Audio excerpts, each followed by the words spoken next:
listen to APW President Mark Dimondstein. Listen to Wells Fargo, which said what it is. They're cheering the new investment opportunities for their investors, clearly at the expense of the people of the country. Which side are you on? Which side are you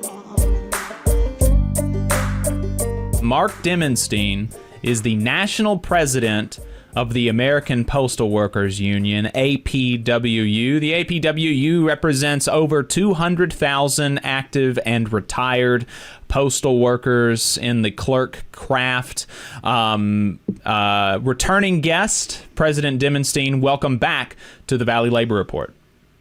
Oh, I always enjoyed coming on. Thanks for having me. Really appreciate you taking the time. I know that you're very busy. Obviously, now very busy getting the word out about the tentative agreement that the APWU reached with the Postal Service. I'm sure that a lot of APWU members have questions. They want to know the details about the contract. So before we talk about the other stuff, can you do you have anything that you would want to say to folks about the contract, and where can they go to see the details of the contract and ask their union questions that they might have? Well, perfectly legitimate question, but honestly, I'm not going to get into it in the media. This is a decision that's in the hands of our members.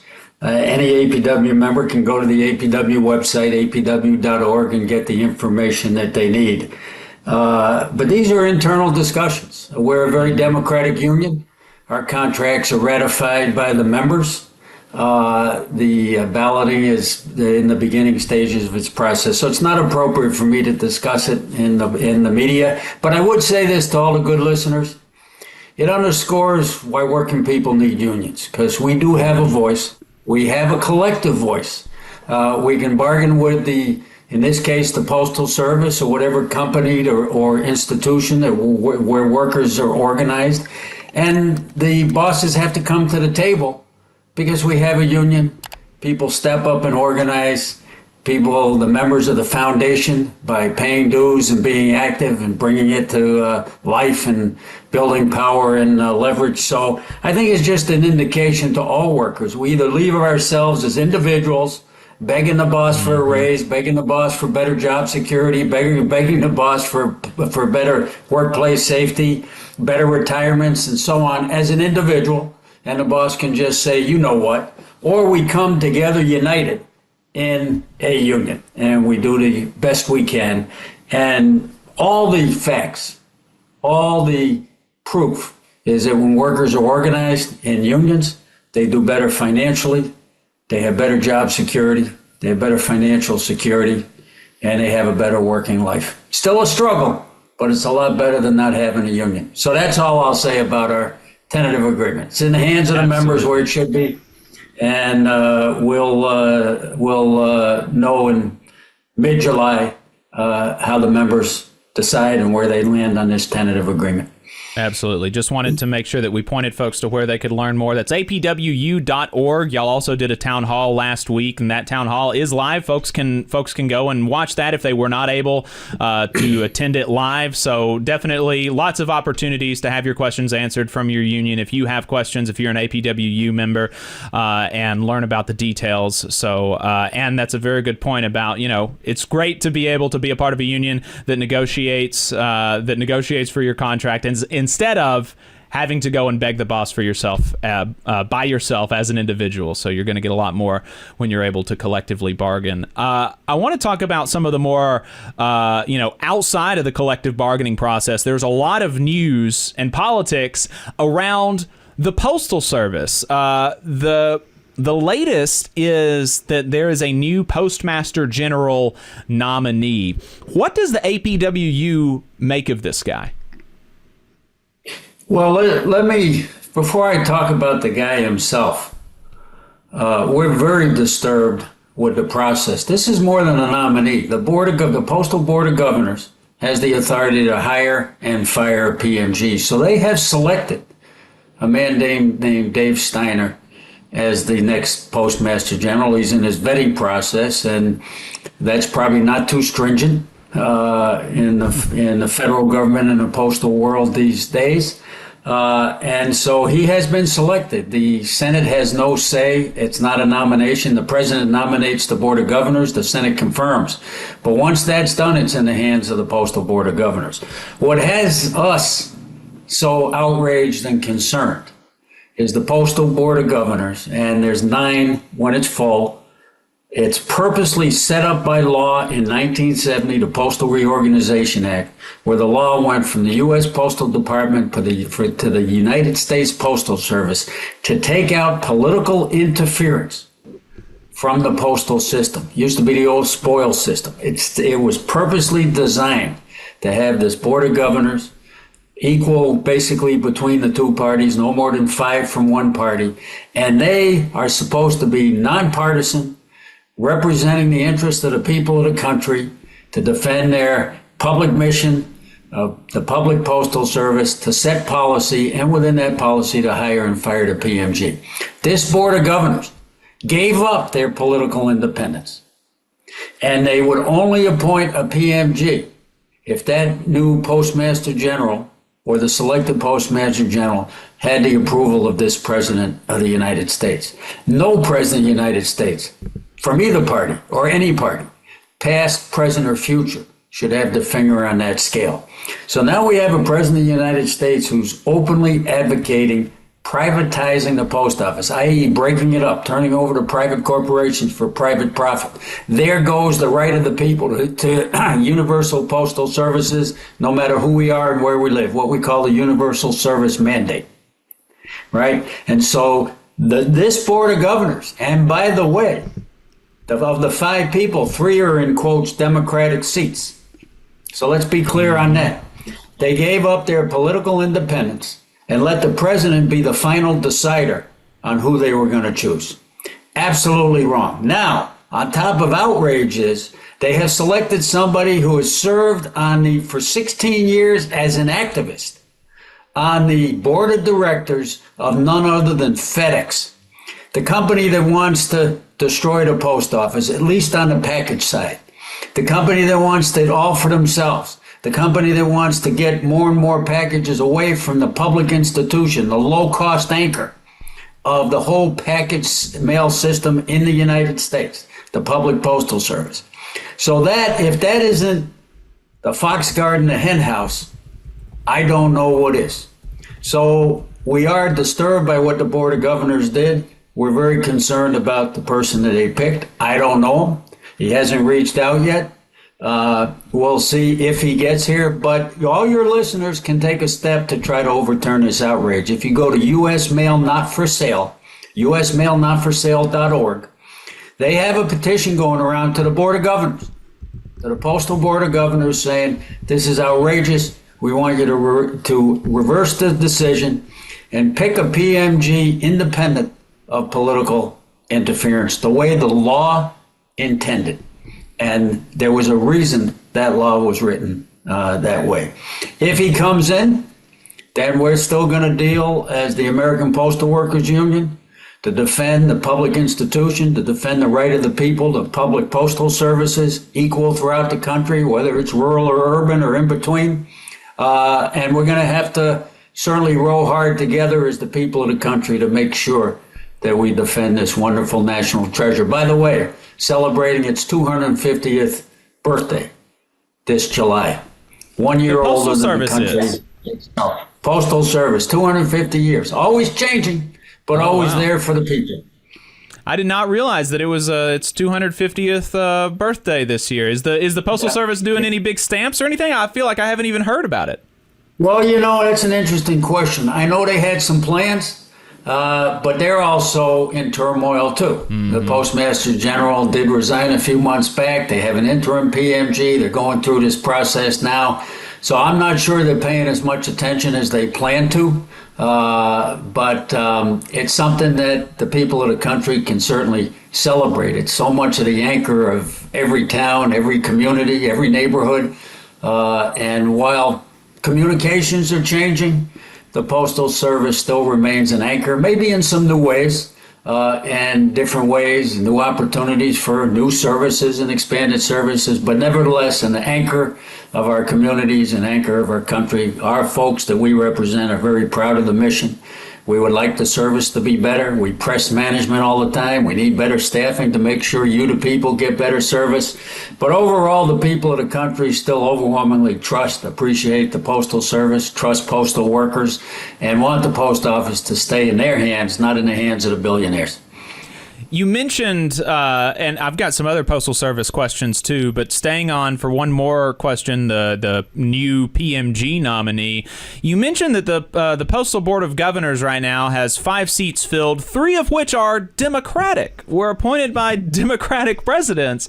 And so, you talked about them giving up their political independence and nominating this guy who's supported by Trump, who's privatization activist. And I want to talk some later about privatization. Why is that bad? Some people hear that and they think, well, that's great.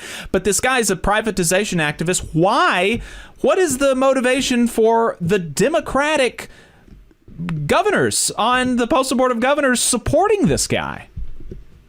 Well, there is such a thing called corporate Democrats, and I guess therein lies the answer.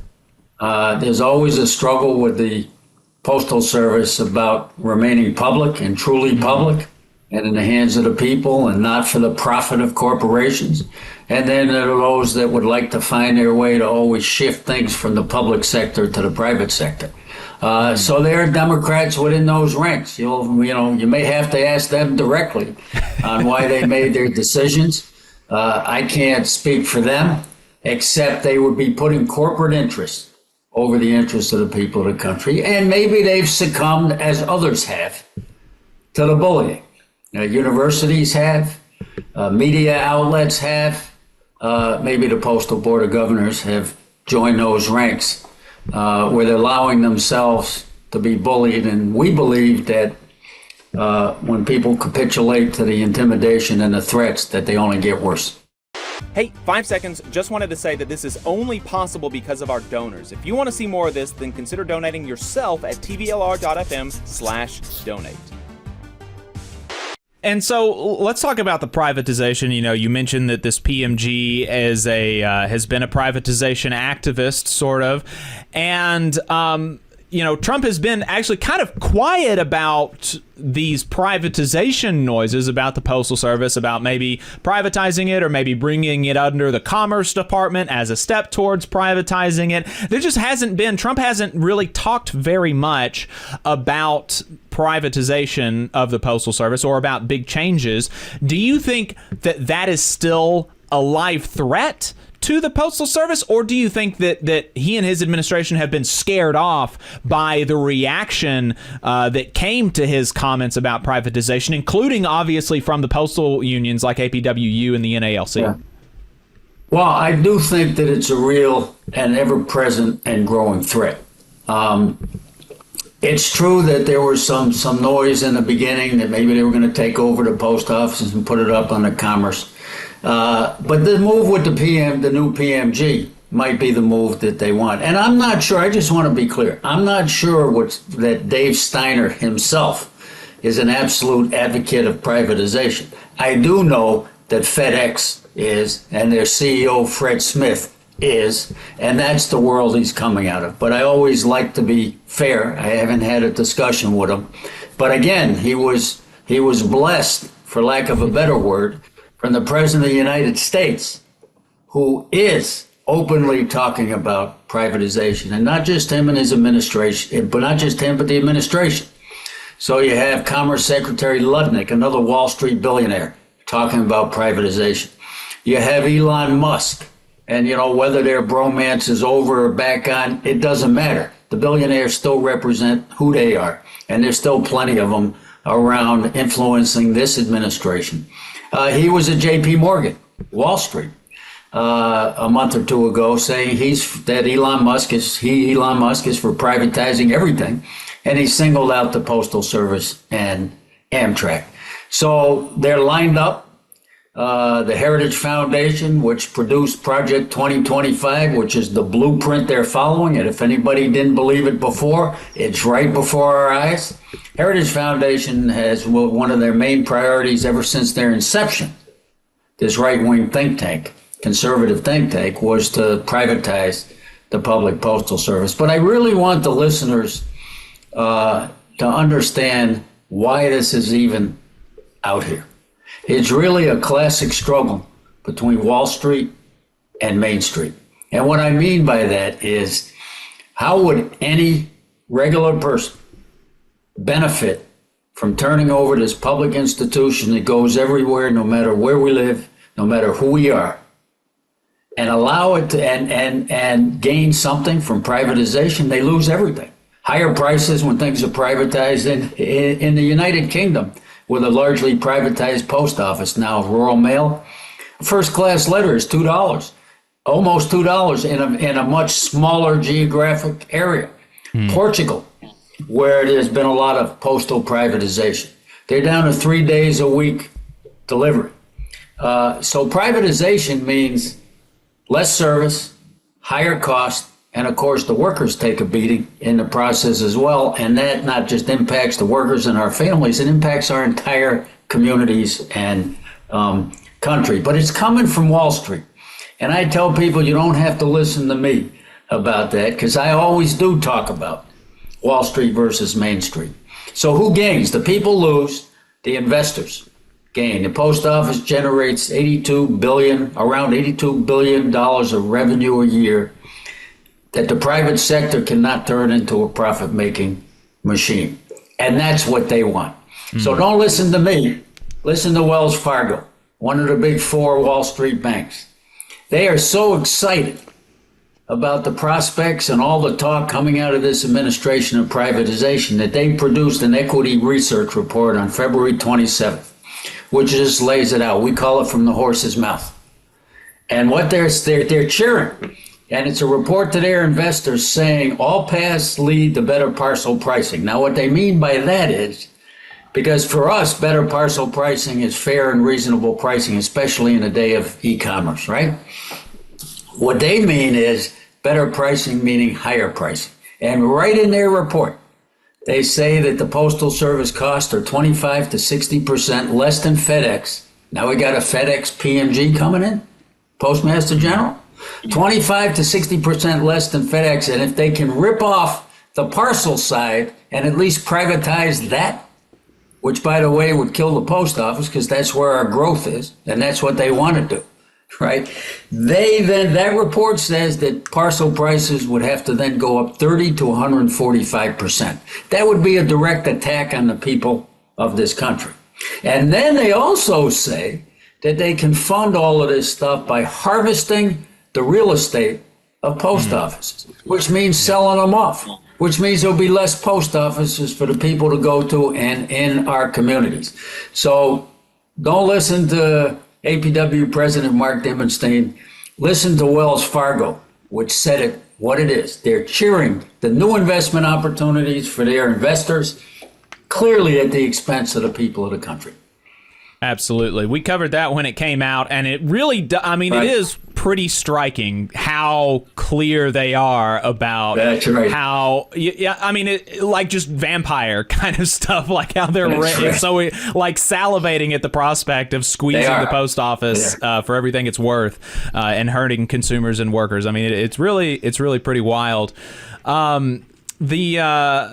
There's been a lot of budget news in the news relating to two things that are going on that sometimes are getting mixed up. There's the big, beautiful bill, this reconciliation package, and then there's also the White House's budget proposal. And so those two things are sort of entering the news at the same time, and they're getting kind of mixed up. But is there anything that postal workers and people who use the Postal Service should be wary of as it relates to the Postal Service in either of those budget proposals?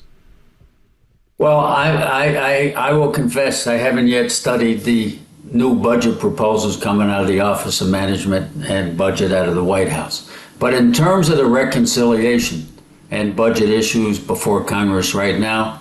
There are massive attacks on the federal workforce and the postal workforce. And what's happening, the rampaging of these billionaires through the federal workforce, through the federal unions, and maybe in some ways equally important, against the services that the people of the country need, whether it's VA medical services, cancer research, workplace safety, clean water, education.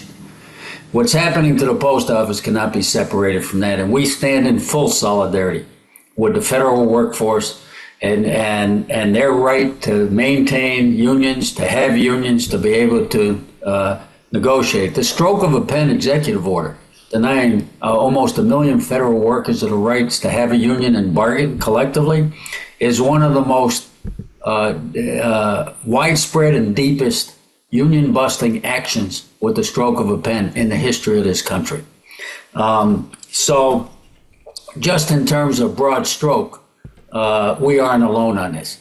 But part of what's happening in the budget reconciliation, or it's not reconciliation yet, it's on the Senate side, but what came over from the House was an attack on federal retirement benefits, making it harder for people to retire, making it more costly along the way, and forcing people to work longer. There was a promise made many years ago, I'm not going to get into the weeds here, that people could be able to retire when they reach a certain age and years of service. That was a promise made, and they're about to take that promise away, or they're trying to take the promise away. The other thing that's happening is Congress is trying to mandate that there can't be things like union time, where we have contracts both in the federal and the postal side that allow people to process their issues, which actually helps the general workforce, and it really helps the services that we provide to people of the country. We have the ability to do a certain amount of that, what's called on the clock. So they're coming after that. They've also come after, this will affect all the people of the country. They should be very concerned. The post office, through some of the organizing of the people of the country, they actually did the right thing with Louis DeJoy as the PMG on the question of electric vehicles. They started really low. It's the largest civilian fleet in the country, one of the largest in the world. This affects all of our well-being and whether we have a planet we can live on. And so there was money in the Inflation Reduction Act that went to the post office to be able to make that transition to more electric vehicles with the new fleet. And they desperately need a new updated fleet. So that was a good thing. We supported it. All the postal unions supported it. The people of the country generally support it. In the Senate version of the bill is an effort to kill that whole effort, force the post office to stop, force them to sell the electric vehicles they already have. So that's something that everybody should be concerned about as well. So there's attack on our rights, there's attack on our retirement benefits, but there's also attack on the people of the country when it comes to clean air. Absolutely, and APWU's been doing a lot of trying to educate their members about what the bill is doing, and encouraging them to let their lawmakers know what they think about that. Are there any? Wait, Jacob, I'm sorry, but I didn't get this point out. The nickel and diming of working people, starting with the federal workers, slippery slope towards postal workers, and then all workers. This is about funding massive tax cuts for the ultra wealthy. That's what's driving this. And so if they really want to deal with fraud, waste, and abuse, and most people don't want fraud, waste, and abuse, they're not uncovering fraud, waste, and abuse with a lot of these agencies. They're just coming in and trying to shift it over to the private sector so they can make their profit.